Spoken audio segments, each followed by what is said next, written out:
Sebenarnya kalau belanja bijak, bijak tuh yang seperti apa sih? Bijak tuh maksudnya kurang lebih kita berpikir dulu, kemudian kita sebelum melakukan tindakan atau melakukan pembelian terhadap suatu barang, sehingga keputusan akhir pada saat kita melakukan pembelian itu benar-benar berdasarkan pertimbangan yang tepat, Kak Esther. Kalau NTT sendiri ini kan sebenarnya kita sangat identik atau melekat dengan perayaan ya. Makanya ini sekarang kan sudah banyak nih, mungkin untuk teman-teman yang muda pasti harus sering nih menggunakan banyak platform keuangan digital.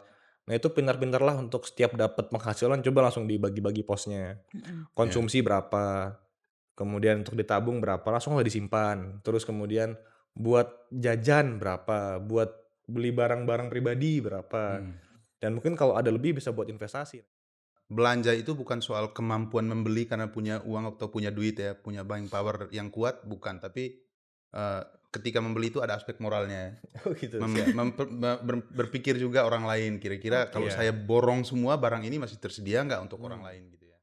Tapi yang jadi highlight adalah jangan berlebihan. Iya, Tadilah makanya iya, berbijak-bijaklah bijak, dengan tahu betul. apa yang sebenarnya dibutuhkan, mana yang Iya, sih yang impulsif. Kita harus bisa identifikasi, oh, ini aku beli benar, karena impulsif. benar, Oke, satu, dua oke lah. Tapi jangan terus berlebihan hingga akhirnya tadi betul. kita sudah nggak ada lagi sisa pendapatan untuk dikonsumsi mungkin di akhir-akhir bulan lagi nanti. Nunggu tanggal Iya, gajian mungkin masih lama. Nah, ya, jangan sampai seperti itu. Jadi iya. berbijak-bijak lah.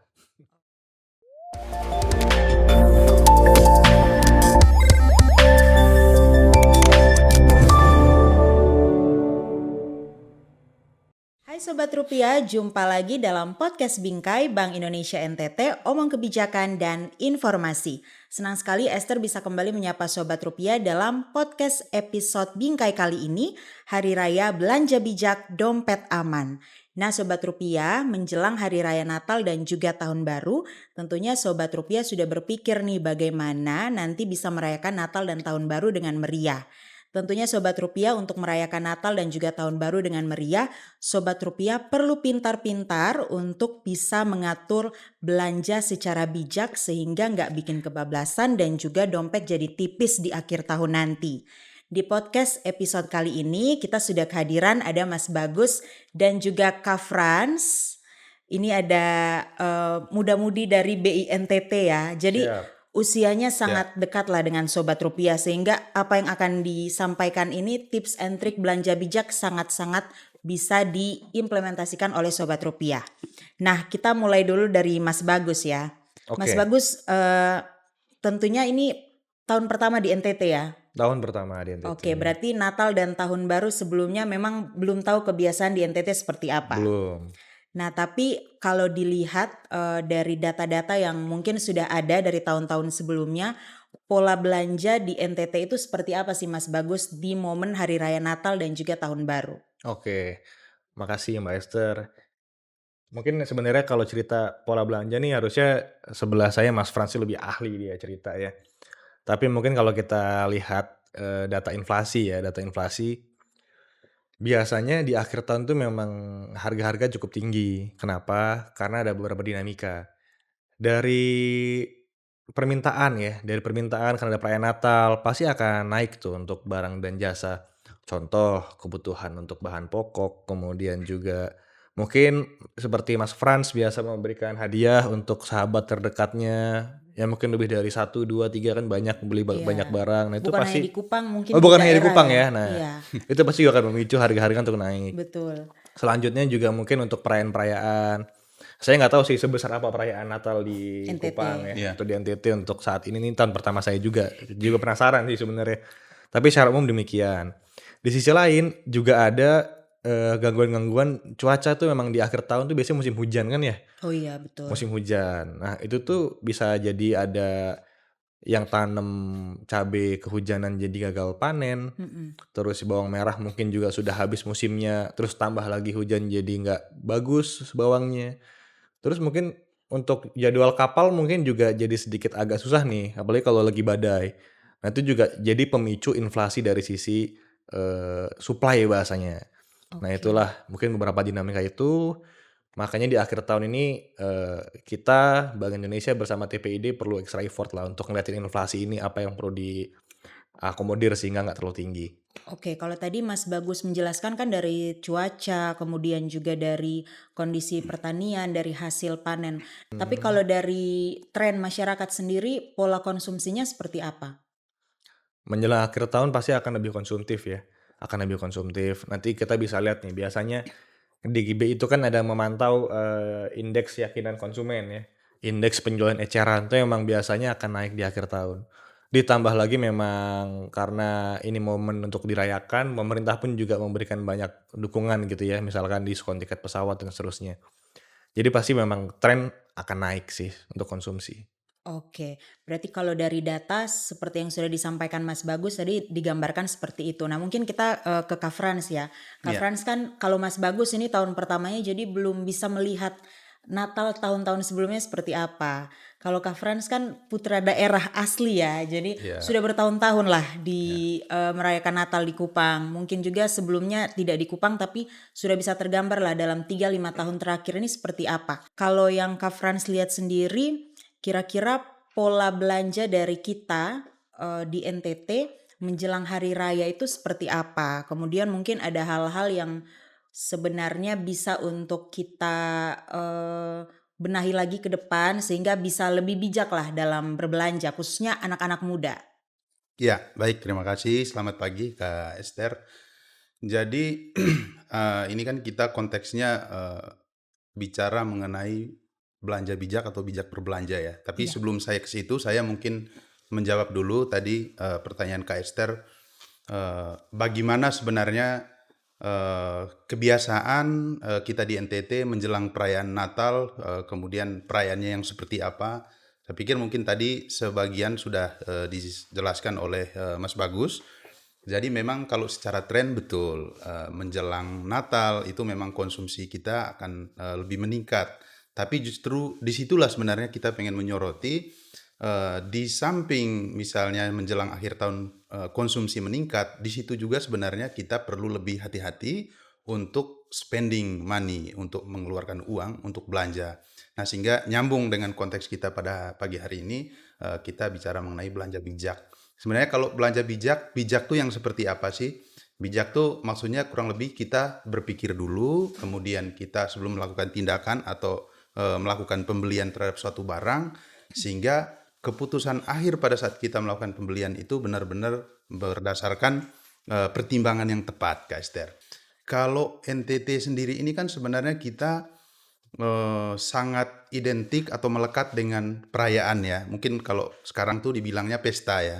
Jadi kayak semacam menjelang Natal itu pasti kumpul keluarga, Mm-mm. kemudian makan-makan, Mm-mm. kemudian ya sebagian mungkin ada orang yang membuat acara mungkin semacam pesta ya. Tapi saya melihat justru disitulah sebenarnya kalau POV saya di situ sebenarnya kita akhirnya lengah dan kadang-kadang sulit memisahkan mana nih sebenarnya aktivitas-aktivitas yang prioritas atau perlu, mana yang tidak perlu. Sehingga terkadang Ini pengalaman pribadi ya?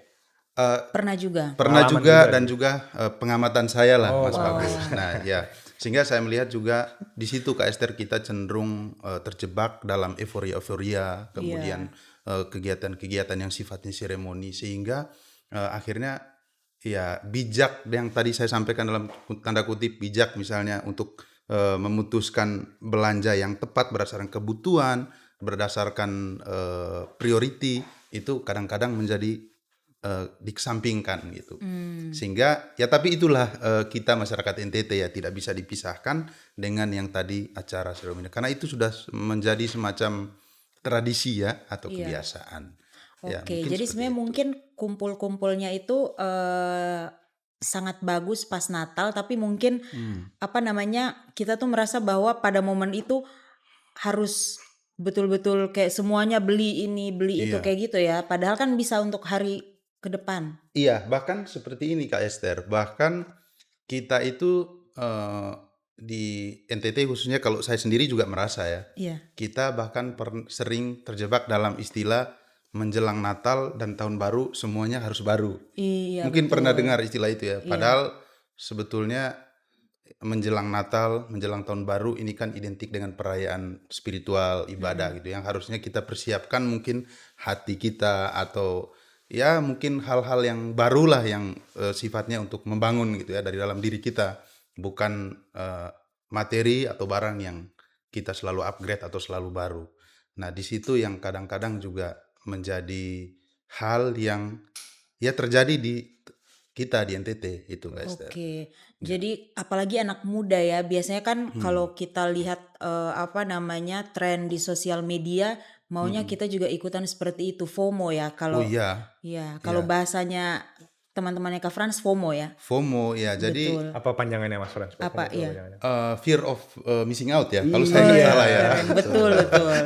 Iya, Oke, jadi orang tuh jadi nggak mau merasa ketinggalan akan iya, satu tren, akan satu hal yang baru tuh. Ya, mm-mm. itu juga memicu loh tadi yang disebut dengan belanja bijak tuh akhirnya orang itu gagal untuk bijak dalam berbelanja kan. Iya, Iya, karena seperti itu. heeh, Ya, belum lagi misalnya sekarang ya Mas Bagus dengan kemudahan misalnya kita belanja yang dengan gampang, tinggal gampang, klik. cukup dengan melalui gadget semua kan, belanja online, kemudian ditambah lagi dengan digital marketing yang semakin marak. Nah, itu juga akhirnya kalau kita tidak betul-betul memisahkan antara prioritas atau kebutuhan dan keinginan kita, dan ya itu akan bahasanya tanda kutip ya bisa jebol di situ dalam mengelola keuangan. Oke, kalau tadi sudah sempat disampaikan juga oleh Kak Frans bahwa saat ini kita tuh betul-betul dimudahkan dengan teknologi. Kalau mau pesan makan, mau pesan barang atau jasa apapun tinggal satu kali klik semuanya tersedia.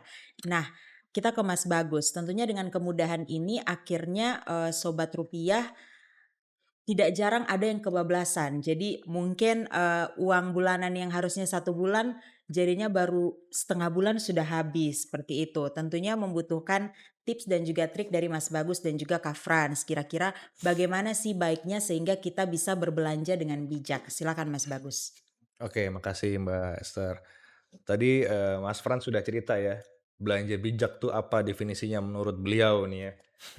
Tapi intinya, intinya kalau saya tangkap nih dari tadi cerita Mas Frans perihal Natal dan Tahun Baru serta belanja bijak, intinya memang momen Natal itu harus dirayakan. Betul. Memang Iya, dalam hidup itu kita harus merayakan suatu hal yang memang kita harus rayakan gitu ya, iya, supaya hidup nggak lempeng-lempeng aja. Tapi tetap tadi concern Mas Frans tetap harus belanja bijak. Mm-mm. Yang penting adalah selalu punya perencanaan. Oke. Jadi setuju. selalu direncanakan. Kita Ya, mau ada perayaan gitu. Misalkan Mas Frans nih mau bikin 10 perayaan, direncanakan lah kira-kira butuh barang apa 10 perayaan itu. iya, ya. Gitu ya. Direncanakan dan bisa diatur kapan mau beli dan uangnya harus ada dan cukup. Itu yang Ya. jelas. Jangan sampai nanti dapat penghasilan berapa, tapi untuk perayaan supaya bisa lebih megah, lebih besar, terpaksa harus menghabiskan penghasilan yang baru diterima atau Mm-mm. bahkan pinjam orang lain. Itu yang sampai jangan ya. Iya. Jangan untuk melakukan pinjaman-pinjaman yang sifatnya tidak terlalu produktif ya. Karena Mm-mm. nanti akan jadi penyesalan di kemudian hari. Iya. Kemudian kalau tadi konteksnya perayaan nih ya Mbak Esther, kalau mau beli bahan makanan itu juga kalau masih ingin rukun sama tetangga, itu juga harus hati-hati. Jangan sampai misalkan nih Mas Frans mau beli perayaan, mau bikin nasi kuning gitu ya. Iya. Beli beras sebanyak-banyaknya itu pasti dia akan diserang lah tetangga-tangganya. Iya. Karena tangganya jadi beli beras susah. Atau mungkin telur ya, telur diborong semua Untuk kue. untuk bikin kue, tetangganya cari telur susah. Nah itu kan jadi belanja nggak bijak itu juga bisa loh teman-teman memicu Iya, iya. ketidakrukunan antar tetangga gitu. Itu juga hati-hati. Oke. Iya. Kemudian tadi yang menarik tuh teknologi tadi ya. Sekarang Mm. bisa top Sekali up klik. apa Iya. aja, top up di dompet digital, belanja. Itu juga harus sangat berhati-hati karena uangnya kita nggak ngerasa ngeluarin uang itu. Betul. Iya. Karena nggak megang fisik ya. Nggak megang Iya. fisik. Dari misalkan ada M-Banking, tinggal di top up, belanja. Mm. Nah itu secara psikologis kalau kita nggak hati-hati rasanya tiba-tiba uangku masih banyak. Iya. Nah itu hati-hati makanya ini sekarang kan sudah banyak nih. Mungkin untuk teman-teman yang muda pasti harus sering nih menggunakan banyak platform keuangan digital. Nah itu pintar-pintarlah untuk setiap dapat penghasilan coba langsung dibagi-bagi posnya. Mm-mm. Iya. Konsumsi berapa, kemudian untuk ditabung berapa, langsung lah disimpan. Terus kemudian buat jajan berapa, buat beli barang-barang pribadi berapa. Hmm. Dan dan mungkin kalau ada lebih bisa buat investasi. Nah itu tergantung, kalau saya sih modelnya, kalau saya taruh di masing-masing beda aplikasi tuh Mas Frans. Hmm. Jadi yang buat konsumsi tak taruh di aplikasi apa, yang buat investasi tak taruh di aplikasi apa, yang tak tabung tak taruh di Sudah rekening mana, dipisah-pisahkan ya. udah tak pisahin. Jadi nggak lagi-lagi tiba-tiba kepengen belanja, tapi rekeningku yang untuk jajan udah habis. Ya udah Iya, itu berarti aku harus stop. Nah Oke. itulah mungkin beberapa kontrol diri yang bisa diterapkan ya iya. di tengah belanja digital ini. Iya, Mungkin begitu Mbak Esther. tapi kalau Iya. saya mau nyambung, menariknya yang tadi itu Mas Bagus. Jadi belanja itu kalau berlebihan bahkan bisa nggak rukun sama tetangga. Betul. Karena Menimbun. ya, karena menurut saya memang benar ya. Belanja itu bukan soal kemampuan membeli karena punya uang atau punya duit ya, punya buying power yang kuat, bukan. Tapi ketika membeli itu ada aspek moralnya. Oh gitu. Berpikir juga orang lain. Kira-kira kalau Iya. saya borong semua barang ini masih tersedia nggak untuk orang lain gitu ya. Oke. Menarik lah itu. Ya itulah yang sering terjadi juga menjelang akhir tahun kan. Iya. Ya ketika, nah juga begini Mas Bagus, saya juga berpikir kadang-kadang kita juga perlu mencermati informasi. Di setiap menjelang hari besar itu biasanya juga ada isu beredar bahwa barang ini nih langka nih, barang ini stoknya sedikit nih, sehingga dengan informasi yang seperti itu terkadang harga suatu barang itu akan naik karena ya itu tadi diborong atau diserbu pembeliannya habis-habisan oleh orang-orang tertentu, sehingga sebenarnya di situ juga perlu bijak ya mengelola informasi juga ya Mas Bagus ya menjelang akhir tahun itu kalau menurut saya. Oke, kalau tadi Mas Bagus sudah sempat bilang bahwa kita perlu untuk menetapkan anggaran, misalnya kalau mau acara atau apapun itu perlu di budgeting ya. Terus ada juga pos-pos yang dibuat terpisah sehingga bisa tetap bisa dikontrol lah pengeluarannya. Mungkin kalau dari Kak Fran sendiri pengalamannya seperti apa, bisa dibagikan juga ke Sobat Rupiah sehingga belanja bijak yang selama ini Kakak Frans implementasikan ini bisa juga Sobat Rupiah tiru. Silakan. Iya, baik Kak Esther. Kalau tips ya atau berangkat dari pengalaman saya, selama ini sih saya punya kebiasaan kalau mau belanja, misalnya saya punya list kebutuhan yang lumayan banyak, baik itu untuk kebutuhan pribadi di rumah atau untuk misalnya akan ada acara di rumah, jadi pasti banyak tuh kebutuhan. Nah, yang saya lakukan adalah saya berusaha untuk membuat list, checklist dari kebutuhan-kebutuhan itu, sehingga dari situ ketahuan mana yang memang benar-benar skalanya sangat penting dan mesti saya beli pertama, kemudian dan seterusnya sampai pada kebutuhan yang ya mungkin skalanya tidak terlalu penting atau tidak terlalu butuh, tapi nanti tetap akan dibeli tapi mungkin urutannya terakhir gitu. Jadi membuat list itu penting, yang selama ini saya lakukan. Kemudian di samping itu pentingnya juga list tadi Kak Esther menurut saya adalah ketika kita sampai di tempat tujuan belanja, kita jadi benar-benar fokus hanya untuk membeli barang-barang yang ada pada list kita. Oke. Tidak terkecoh dengan yang namanya Impulsive impulsive buying buying. ya, atau belanja yang tidak terduga. Kalau bahasa kita orang NTT itu lapar mata ya. Oh ya, lapar mata. mata. Akhirnya barang-barang yang tidak masuk list pun akhirnya bisa terbeli. Iya. Itu yang sering terjadi. Oke. Nah, kemudian kita juga, kalau pengalaman saya juga, saya berusaha untuk mencari tahu informasi. Misalnya harga barang itu kalau saya beli di satu tempat dengan tempat yang berikutnya, apakah ada perbedaan? Tentunya kita mencari harga terbaik dengan kualitas yang terbaik juga. Kemudian juga yang saya lakukan, ya ini bukan saya lakukan, tapi saya berusaha untuk membagi informasi untuk kita misalnya masyarakat NTT, bisa juga melakukan pengecekan harga-harga khususnya yang terkait dengan pangan ya. Bank Indonesia itu kan punya yang namanya Pusat Informasi Harga Pangan Strategis atau PHPS. Nah itu semua harga pangan itu up to date ada di situ Kak Esther. Jadi sebenarnya kalau kita masyarakat NTT yang melek akan literasi itu harusnya bisa ngecek di situ harga Di sosmed Bank Indonesia juga ada. Sosmed Bank Selalu. Indonesia juga ada. Jadi itu kita jadi punya satu referensi. Oh harga sekarang tuh trennya lagi naik atau gitu, atau harga komoditas tertentu harganya berapa. Iya. Gitu. Kemudian mungkin ya selain kita membuat list, kemudian juga mengecek informasi, pastinya sebagai masyarakat NTT kita juga harus tetap mengutamakan membeli produk-produk lokal NTT. Karena ya itu juga bagaimanapun oleh kita untuk kita gitu kan. Jadi membeli produk-produk lokal. Saya pikir mungkin itulah tips. Sedikit Mbak Esther. Tadi mungkin Mas Frans cerita masalah belanja, tapi bukan berarti teman-teman harus menahan belanja berlebihan. Nggak boleh impulsif buying tuh enggak ya, karena Iya. mungkin impulsif buying itu juga menyenangkan untuk beberapa orang gitu Mas Frans. Iya. Tapi yang jadi highlight adalah jangan berlebihan. Iya. Tadilah makanya berbijak-bijaklah dengan tahu Betul. apa yang sebenarnya dibutuhkan, mana yang sih yang impulsif. Kita harus bisa identifikasi, ini aku beli karena impulsif. Benar. Oke, 1, 2 oke lah, tapi jangan terus berlebihan hingga akhirnya tadi kita sudah nggak ada lagi sisa pendapatan untuk dikonsumsi mungkin di akhir-akhir bulan lagi nanti nunggu tanggal gajian mungkin masih lama. Nah, ya, jangan sampai seperti itu. Jadi bijak-bijak lah.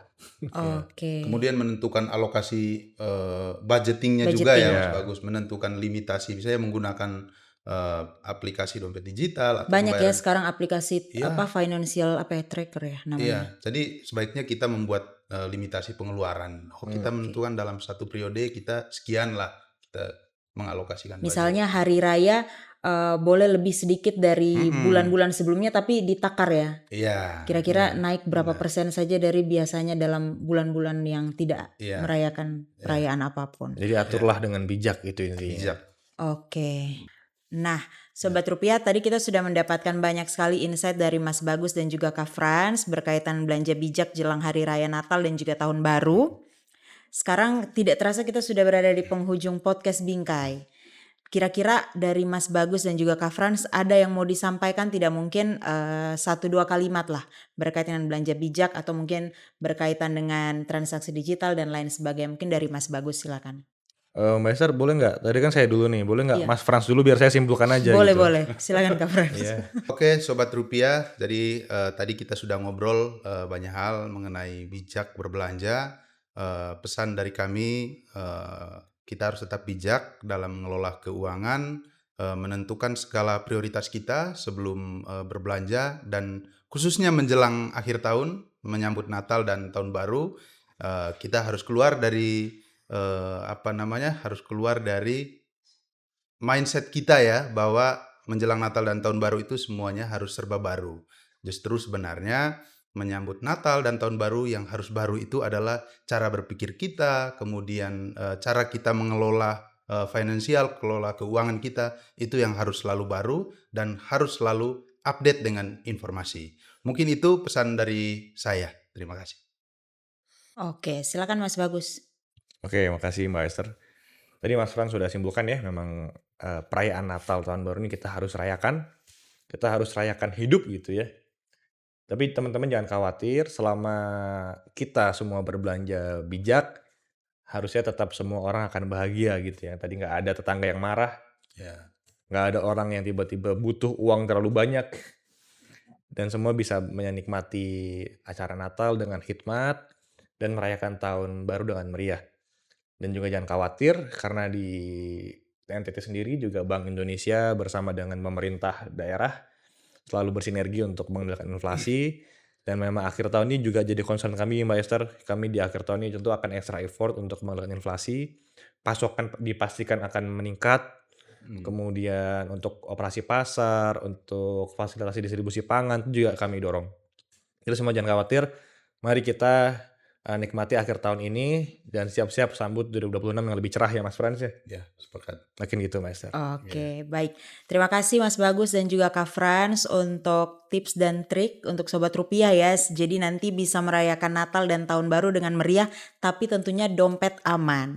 Iya. Nah Sobat Rupiah, sekian podcast Bingkai episode kali ini. Sampai ketemu lagi di episode selanjutnya. Jangan lupa like, komen, dan juga subscribe. Dadah! Dah.